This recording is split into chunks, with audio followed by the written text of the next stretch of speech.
மனிதனை படைத்தானா கடவுளை மனிதன் படைத்தானா ரெண்டு பேரும் இல்லையே ரொம்ப தொல்லையே அட நான் சொல்வது உண்மை இதை நீ நம்பினால் நன்மை அட நான் சொல்வது உண்மை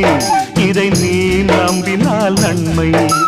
வானத்தை பார்த்தேன் பூமிய பார்த்தேன் மனுஷனை இன்னும் பார்க்கலையே அட பல நாள் இருந்தேன் உள்ள அந்த நிம்மதி இங்கில்ல